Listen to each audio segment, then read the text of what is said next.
ঘরের বউয়ের জীবন কি আজব, তাই না? বিয়ে মেয়েদের জীবনকে বদলে দেয়। কেউ সাধারণ থেকে হয়ে যায় রাজরানী, আবার কেউ রাজরানী থেকে হয়ে যায় চাকরানী, দাসীবাদী।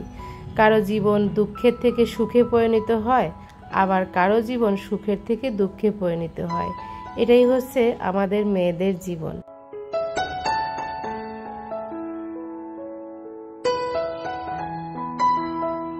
হ্যালো এভরিওয়ান, আসসালামু আলাইকুম। আমি শারমিন চলে এলাম আপনাদের মাঝে নতুন দিনে আর একটি ব্লগ শেয়ার করার জন্য। কাছে দূরে যে যেখান থেকে বসে আমার এই ব্লগ ভিডিওটি দেখছেন বা দেখছেন না, সবাইকে আমার মন থেকে অনেক বেশি দোয়া এবং ভালোবাসা রইল। সবাই আল্লাহ পাকের অশেষ রহমতে অনেক বেশি ভালো থাকবেন, সুস্থ থাকবেন। আলহামদুলিল্লাহ, আমিও আমার পরিবার নিয়ে বেশ ভালো আছি, সুস্থ আছি। আজকের ব্লগটা আমি বারান্দা থেকে শুরু করলাম। সকালে ছেলেকে স্কুলে বিদায় দেওয়ার সময় বারান্দায় এসে দাঁড়িয়েছিলাম।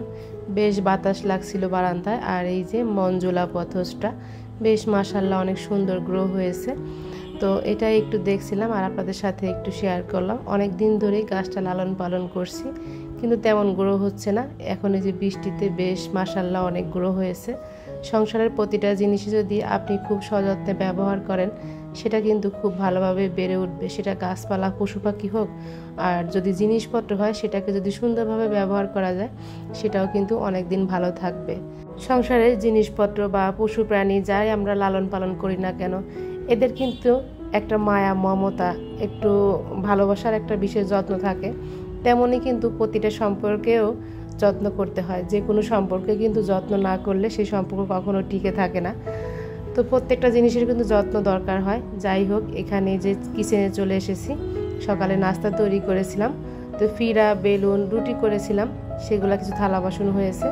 রাত্রে খাওয়ার পরে আরও কটা থালা বাসন ছিল, সেগুলো এখন ধুয়ে নিচ্ছি।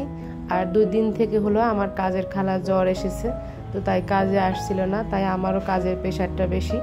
তো যাই হোক, রাত্রের পাতিল কড়াই ছিল 2টা, সেটাও আর কি এখন একসঙ্গে ধুয়ে নেব। তার সাথে কিচেনটা একটু ক্লিন করে নেব, মানে চুলার চারপাশে আর কি মেজে নেব, পরিষ্কার করব। আর আপনাদের সাথেও একটু গল্প করব। আশা করি আমার পুরো ভিডিওটি জুড়ে আপনারা থাকবেন আর আপনাদের কাছেও অনেক বেশি ভালো লাগবে। সংসার জীবন যখন শুরু করি, তখন কিন্তু সংসারের কোনো জিনিসপত্র বা কারোর প্রতি ওরকম মায়া, ভালোবাসা থাকে না। আস্তে আস্তে কিন্তু সেটা তৈরি হয়। সেরকম সম্পর্কেও, প্রতিটা সম্পর্কে কিন্তু যত্ন দরকার হয়। যত্ন ছাড়া কিন্তু কোনো সম্পর্কই টেকে না। কিছু কিছু মেয়েরা আছে যারা কিনা প্রচণ্ড পরিমাণ স্বামী ভক্ত হয়ে থাকে। স্বামীর থেকে তারা একটু ভালোবাসা, একটু আদর যত্ন, একটু কেয়ারিং, স্বামী তাকে একটু বুঝবে। তো অনেক মেয়েরাই আছে তাদের অন্য কোনো চাহিদা থাকে না, তাদের একটা শুধুমাত্র চাহিদা থাকে, সেটা হলো স্বামীর ভালোবাসা।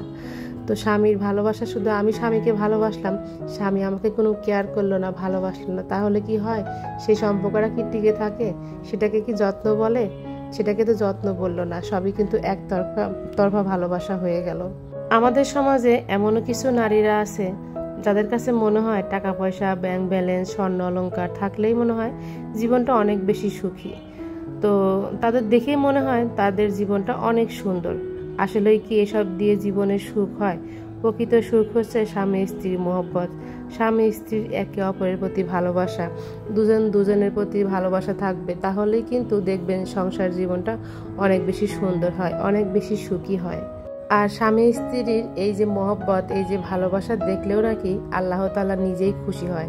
আল্লাহ তাআলা নাকি নিজেই মুস্কি একটা হাসি দেয়। আর সেই সুখের সংসারে আল্লাহ পাক নাকি রহমত, বরকত বাড়িয়ে দেয়। তো আলহামদুলিল্লাহ, আমাদের সংসারের কোনো কিছুর কমতি নেই। যদি কিছুর কমতি থেকে থাকে, তো তারপরও আমাদের হাজবেন্ড ওয়াইফের মধ্যে কোনো ভালোবাসার কমতি নেই। যাই হোক, সেই কথাগুলো আপনাদের সাথে বলছি। আর সাথে কিচেন কাউন্টার টপটা পরিষ্কার করে নিচ্ছি। সকালে কিছু রুটি তৈরি করেছিলাম, তো এখানে আটা পড়ে আছে, সেটা এখন মুছে পরিষ্কার করে নিচ্ছি। রুটি তৈরি করতে গেলে তো দেখা যায় আটা ময়দা একটু ছিটে মানে এলোমেলো হয়, চারপাশে নোংরা হয়ে যায়, সেটা আসলে না মুছলেই না। তো যাই হোক আর কি, কথাগুলো শেয়ার করি। আমাদের সমাজে এমনও হাজার নারী আছে যাদের টাকা পয়সা, ব্যাংক ব্যালেন্সের প্রতি, স্বর্ণ অলংকারের প্রতি কোনো চাহিদা থাকে না, তাদের শুধুমাত্র একটাই আশা থাকে, স্বামীর ভালোবাসা, স্বামীর কেয়ারিং। আপনার যতই স্বর্ণ অলংকার থাকুক, টাকা পয়সা থাকুক, আপনার হাজবেন্ড যদি আপনাকে ভালো না বাসে, আপনাকে কেয়ার না করে, তাহলে সেই সংসারে কিন্তু আপনি কখনোই সুখী না, আর সেটাকে কিন্তু সংসারও বলে না। আর অনেকেই দেখবেন যে অনেক নারীরাই আছে যে তারা কিন্তু শুধুমাত্র স্বামীর ভালোবাসা চায়, কিন্তু দেখবেন তারা কিন্তু দিন শেষে স্বামীর ভালোবাসা পায় না, শুধুমাত্র স্বামীর থেকে অবহেলা আর অযত্নই কিন্তু তারা পেয়ে থাকে। আর যারা টাকা পয়সা, ব্যাংক ব্যালেন্স, স্বর্ণ অলংকার নিয়ে নিজেকে অনেক সুখী মনে করে, প্রকৃতপক্ষে কিন্তু স্বামীর ভালোবাসাটা তারাই পায়, কিন্তু তারা দিন শেষে সেটা মূল্যায়ন করতে পারে না, মূল্য দিতে জানে না। আমাদের সমাজে কিছু কিছু খারাপ নারীরা আছে যাদের জন্য ভালো নারীদের কিন্তু কথা শুনতে হয়, মানে দোষ করে একজন আর দোষের ভাগীদার হয় আর 10 জন। তো সেই সকল নারীদেরকে যেন আল্লাহ পাক হেদায়েত দান করে, তাদেরকে বোঝার তৌফিক দান করে, আসলে এই দোয়াই করি। তো আর আসলে অনেক বড় বড় কথা বলে ফেললাম, তো আমার কথার মধ্যে যদি কোনো ভুল ত্রুটি হয় সেটা আসলে ক্ষমা সুন্দর দৃষ্টিতে দেখবেন। অনেক সময়ই দেখা যায় কি আমাদের সমাজে, আমাদের চারপাশে হাজারো এরকম অনেক ঘটনা কিন্তু ঘটে, তো অনেকেই কিন্তু মুখ ফুটে বলে ফেলে, সেটাই আমরা শুনি। অনেকে আবার বলে না, সেটা কিন্তু ধামাচাপায় পড়ে যায়। অনেকে আছে এরকম মুখ বুজে নীরবে সহ্য করে, তো দেখা যায় যে আমাদের সমাজ কি বলবে এগুলা জানলে, কি আত্মীয় স্বজন কি বলবে, নিজের কাছের মানুষগুলা কি বলবে, এই জন্য দেখা যায় তারা কারো কাছে আসলে কোনো কিছুই বলে না, সবকিছু কিন্তু নীরবে সহ্য করে কিন্তু সংসারটা টিকিয়ে রাখে। আর এই জন্যই কিন্তু কথাগুলো বলা। তো মানুষের জীবনে টাকা পয়সার যেমন উজান ভাটি হয়, সুখ দুঃখ কিন্তু ঠিক তেমনই। তো সুখ দুঃখ মিলিয়েই কিন্তু আমাদের জীবনটা কিন্তু কখনো একরকম ভাবে চলে না। তো জীবনে যেমন টাকা পয়সার জোয়ার ভাটা আছে, সুখ দুঃখও কিন্তু ঠিক জোয়ার ভাটার মতন ওঠানামা করে। তো সুখের সময়গুলা আল্লাহ তাআলা আমাদেরকে ভালো রাখুক, সুস্থ রাখুক, হেদায়েত দান করুক। জীবন যেহেতু আছে, সুখ দুঃখ আসবে, তবে দুঃখ যদি জীবনে আসে, দুঃখের সময়গুলা যেন আমরা আল্লাহ তাআলাকে ভুলে না যাই, তো ধৈর্যের সাথে যেন সেটা মোকাবেলা করতে পারি। আর দুঃখ কিন্তু সারা জীবন একরকম মানুষের জীবনে থাকে না, দুঃখের পরে কিন্তু সুখ আসে। জীবন যেহেতু আছে, সুখ দুঃখ জীবনে আসবেই, তবে দুঃখের সময় আসলে আমরা যেন খারাপ ডিসিশন না নিই। আল্লাহ তাআলা সবাইকে ভালো রাখুক, সবাই যেন সুখে থাকে, সবাইকে যেন হেদায়েত দান করে, তো এই দোয়াই করি। আর আমরা যেহেতু আসলে পাবলিক প্ল্যাটফর্মে কাজ করি, তো অনেক সময় অনেক কথাই বলতে পারি না, অনেক কথাই দেখা যায় মানে চিন্তা ভাবনা করি যে এটা বলবো বা এটা হবে, অনেক কথাই আসলে ভাবনা চিন্তা করে আসলে বলতে হয়। এখানে যেহেতু অনেক রকম মানুষ আছে আর কি, তো এক একজনের মেন্টালিটি কিন্তু এক এক রকম, তাদের চিন্তা ভাবনা কিন্তু আলাদা, কে কিভাবে আসলে এই বিষয়গুলো নিবে সেটাও কিন্তু চিন্তা করতে হয়। আর সব কথাই যে সবাই ভালোভাবে নিবে, নেগেটিভ না নিয়ে পজিটিভভাবে নিবে, এটাও কিন্তু আমাদের ভাবা ভুল। তো যাই হোক, আমার এই ছোট্ট জীবনে, ক্ষুদ্র জীবনে, আসলে ক্ষুদ্র জ্ঞানে যতটুকু বুঝেছি, তো বুঝতে পেরেছি, সেটাই আজকে আপনাদের সাথে শেয়ার করলাম। আর এদিক থেকে কথা বলতে বলতে কিন্তু আমার চুলা, বেসিন, কাউন্টার টপ সবই কিন্তু মেজে একদম পরিষ্কার করে নিয়েছি। একটু 2-3 দিনে একটু আঠালো আঠালো ভাব হয়েছিল, সেগুলো একদম ক্লিন করে নিলাম। তো রান্নাবান্না যাই করি, রান্নাবান্নার ফাঁকে অনেক সময় করে ফেলি সময় থাকলে, তো সময়ও পাচ্ছিলাম না। তো যাই হোক, আজকে ক্লিন করে বেশ ভালোই লাগছে। আর আপনাদের সাথেও অনেক কথা গল্প করলাম নিজের সংসার জীবনে, আমার এই ছোট্ট জীবনের ছোট্ট অভিজ্ঞতা থেকে অনেক কথা শেয়ার করলাম। তবে সংসার জীবনে সুখী হতে হলে সব থেকে যেটা আপনাকে আগে দেখতে হবে, আপনার সংসারে যেটা আছে, যতটুকু আছে, তো সেটা দিয়েই কিন্তু আপনি চলবেন বা চলতে থাকবেন। একটা পর্যায়ে কিন্তু আপনার সংসারটাও মানে সুন্দর সাজানো গোছানো হবে। সবই কিন্তু ধৈর্যর ফল, ধৈর্য ধরে কিন্তু আগাতে হবে। সংসার জীবনে কোনো কিছু কিন্তু সবসময় একবারে হয় না, আস্তে ধীরে। তো সেটার জন্য মানে অনেক পরিশ্রম, অনেক কষ্ট, ত্যাগ স্বীকার করতে হয়। তবে সবচেয়ে বড় আর একটা কথা, সংসার জীবনে সুখী হতে হলে প্রথমে আপনাকে মানতে হবে সে মানে সেটা হলো আপনার স্বামী কোনটাতে আপনাকে বেশি আপনার উপরে খুশি থাকে, তো সেই কাজগুলো আগে করতে হবে। তো তাহলেই দেখবেন সংসার জীবনে আপনি অনেক বেশি ভালো থাকবেন, সুখে থাকতে পারবেন। তো যাই হোক, এখানে সকালে নাস্তা খাওয়া হয়েছিল, মানে আমার ভাই আর ভাইয়ের বউ তো বাসায় ছিল, ওরা নাস্তা খায়নি।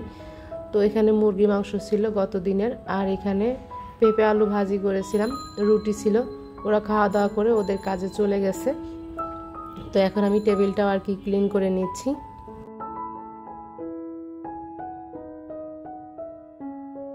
আর সংসার জীবনে সুখী হতে হলে আর একটা কাজ আপনাকে অবশ্যই করতে হবে, সেটা হচ্ছে আপনার হাজব্যান্ডের যারা কাছের মানুষ, ভালোবাসার মানুষ বা বাবা মা ভাই বোন ফ্যামিলিতে যারাই আছে তাদেরকে একটু এক্সট্রা কেয়ার করতে হবে। তাদের প্রতি আপনার যতই রাগ অভিমান দুঃখ থাক না কেন, যতই যা করুক না কেন, তাদের যদি আপনি এক্সট্রা একটু কেয়ার করেন, দেখবেন যে আপনার হাজব্যান্ডের কাছে আপনিও ভালো আছেন আর আপনার হাজব্যান্ডও আপনাকে একটু ভালোবাসছে বা এক্সট্রা একটু কেয়ার করছে।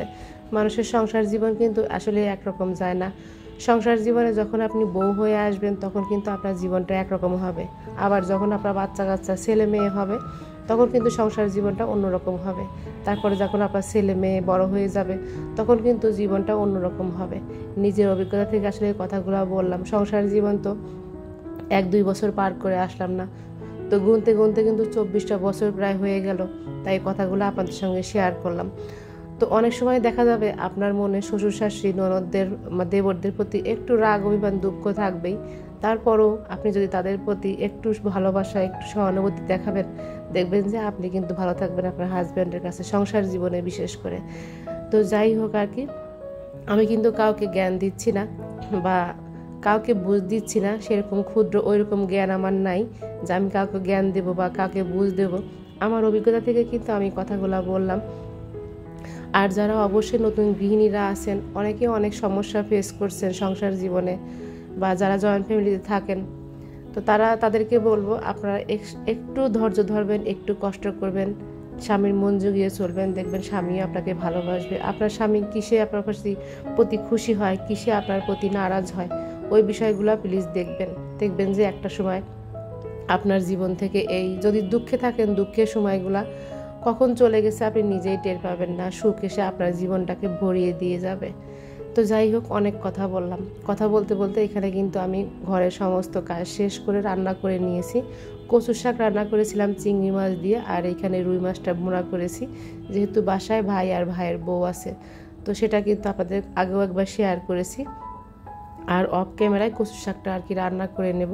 তো যাই হোক, মাছটা কিন্তু অনেক বেশি টেস্ট হয়েছিল যেহেতু দো পেঁয়াজা করেছিলাম। তো আজকের ভিডিওতে কিন্তু সংসার জীবনে সুখী হওয়া নিয়ে অনেক কথা বললাম। নিজের অভিজ্ঞতা থেকে কথাগুলো বলছি, নিজের সংসারের অভিজ্ঞতা থেকে আপনাদের সাথে শেয়ার করলাম। আশা করি আমার ভিডিওটি আপনাদের কাছে ভালো লাগবে। আমার ভিডিওর মধ্যে যদি কোনো কথা বা কাজ আপনাদের কাছে বেশি ভালো লেগে থাকে, অবশ্যই আমার চ্যানেলটি সাবস্ক্রাইব করবেন। আর সাবস্ক্রাইব করার পরে কিন্তু পাশে থাকা যে বেল বাটনটা আছে ওটার অল অপশনটা সিলেক্ট করে রাখবেন, নোটিফিকেশন আকারে চলে যাবে আপনার কাছে। আর আপনি চাইলেই যখন ইচ্ছা তখন আমার এই ভিডিওটি দেখে নিতে পারেন। তো যাই হোক, এখানে কিন্তু অফ ক্যামেরায় কচু শাক রান্না করা হয়ে গেছে। তো কচু শাকের এই রেসিপিটা কিন্তু আগেও আপনাদের সাথে শেয়ার করেছি। বাড়ি থেকে কিন্তু এই কচু শাকটা পাঠিয়েছিল মা, তো অর্ধেকটা রান্না করেছি আর অর্ধেকটা ভাপ দিয়ে ফ্রিজে রেখে দিয়েছিলাম। আর এত ভালো লেগেছিল কচু শাকটা খেতে, তো একদম সবুজ রেখে রান্না করেছি। আর গত দিনের তরকারি ছিল, সেটা গরম করে নিয়েছিলাম। তো এটাই ছিল আমাদের দুপুরের সিম্পল খাবার দাবার। আর এখন কিন্তু রাতের বেলা বাড়ি থেকে যে কলা এনেছিল সেটা আপনাদের সাথে শেয়ার করেছিলাম। তো কলাগুলা এত পেকেছে, আসলে এখন তো আম কাঁঠালের সিজন, তো দেখা যায় বাসায় অনেক পরিমাণে মাছই খুব ঝামেলা করতেছে। তো কলাগুলা অনেক পেকে গিয়েছিল, খাওয়া হচ্ছিল না। তো কিছু কলা দিয়ে এখানে এই যে কলার পিঠা বানিয়ে নিচ্ছি। আর অপর চুলায় কিন্তু আমি দুধ জাল করে নিচ্ছিলাম সন্ধ্যার সময় বাচ্চাদেরকে দিব বলে। তো এখানে কলা পিঠাগুলো তৈরি করছি। কলার পরিমাণটা একটু বেশি দিয়েছি, 2টা ডিম দিয়েছিলাম। সবাই তো আমরা জানি কলা পিঠা তৈরি করতে, এই জন্য রেসিপি আকারে আর কোনো কিছু শেয়ার করছি না। তো কলা পিঠাগুলো কিন্তু বেশ মজা হয়েছিল খেতে, আর চিনির পরিমাণটা একটু কম দিয়েছিলাম, তো বেশ ফুলকো ফুলকো হয়েছিল। আর কলা পিঠা তৈরি করার সময় অবশ্যই কিন্তু একটু বেকিং পাউডার দিবেন। বেকিং সোডা না দিলেও কোনো সমস্যা নেই, বেকিং পাউডারটা দিলে কি হয়, ভিতরে একটু কেকের মতন হয়, ফ্লাফি টাইপের হয় আর কি। আর এই তো কলা পিঠাগুলো বানিয়ে নেওয়ার সাথে সাথে আজকে আপনাদের কাছ থেকেও আমি বিদায় নিয়ে নেব। তো অনেক কথা বলেছি ভিডিওতে, ভুল ত্রুটিগুলো ক্ষমাসুন্দর দৃষ্টিতে দেখবেন। আর আজকে আমি এখান থেকে বিদায় নিয়ে নেব। সবাই অনেক বেশি ভালো থাকবেন, সুস্থ থাকবেন। আল্লাহ হাফেজ, আসসালামু আলাইকুম।